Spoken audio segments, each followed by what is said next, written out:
Dictator without elections.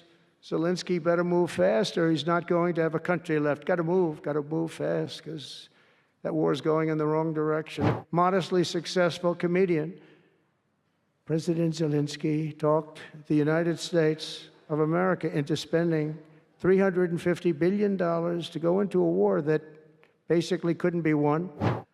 I love Ukraine, but Zelensky has done a terrible job. His country is shattered.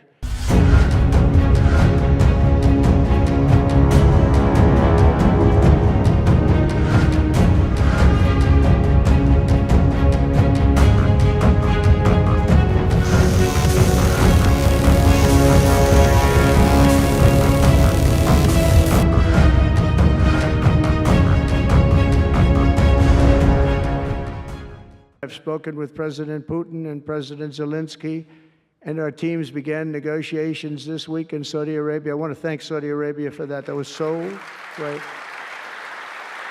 Yeah. And I want to thank, in particular, I mean, we have so many of the people, Yasser, Mohammed, all of the people, but in particular, we have to thank Crown Prince Mohammed bin Salman for hosting these historic talks,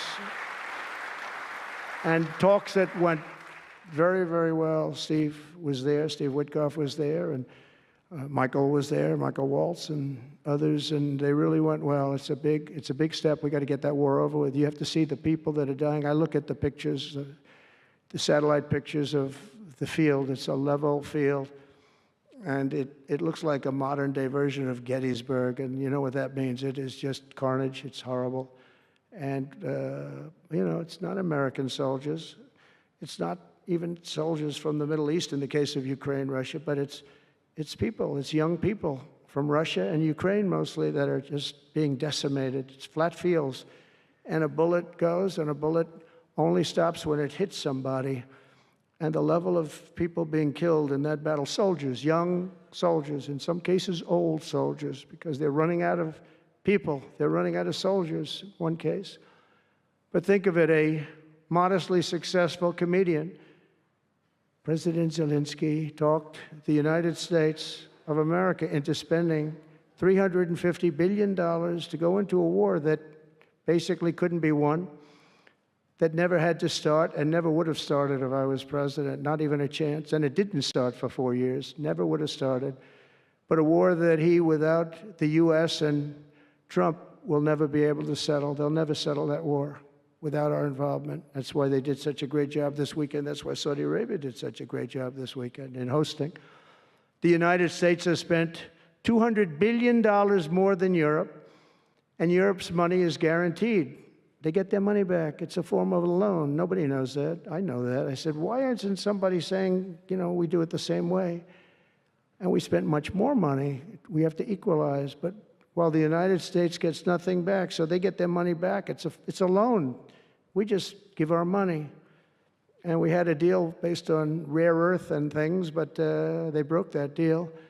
But they broke it 2 days ago. We had a deal because I said, we're spending $350 billion, and Europe gets their money back in the form of a loan, and we don't. We're just giving the money hand over fist. That's the Biden administration for you.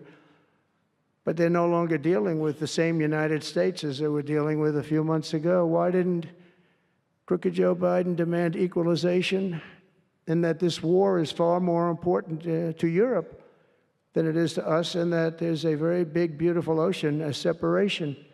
This is, you know, we're helping Europe. We're trying to help Europe.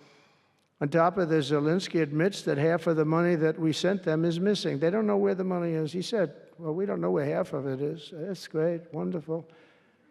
He refuses to have elections. It's low in the real Ukrainian polls. I mean, how can you be high with every city is being demolished? It's hard to be high. Somebody said, oh, no, his polls are good. Give me a break. Every city is being demolished. They look like a demolition site, every single one of them. And the only thing he was really good at was playing Joe Biden like a fiddle. He played him like a fiddle. That's an expression we use, Yasser, to say that he's pretty easy, pretty easy. A dictator without elections. Zelensky better move fast or he's not going to have a country left. Got to move fast because that war is going in the wrong direction. In the meantime, we're successfully negotiating an end to the war with Russia, something all admit that only Trump is going to be able to do in the Trump administration. We're going to be able to do it. I think Putin even admitted that. Biden never tried. Europe has failed to bring peace, and Zelensky probably wants to, maybe he wants to keep the gravy train going. I don't know what's the problem, but he hasn't been able. He's very upset that he wasn't invited. He could have come if he wanted to, but that he wasn't invited to Saudi Arabia. But he's been working for 3 years. There's never been even meetings or phone calls to stop this war. It's a horrible thing. I figure Russia's lost 900,000 soldiers. I love Ukraine, but Zelensky has done a terrible job. His country is shattered, and millions of people have unnecessarily died. And you can't bring a war to an end if you don't talk to both sides. You got to talk. They haven't been talking for 3 years. So we hope to see a ceasefire soon and to reestablish stability in Europe and the Middle East. Thank you very much. And as I've said before, it's my hope that my greatest legacy will be as a peacemaker and a unifier. That would be a great legacy.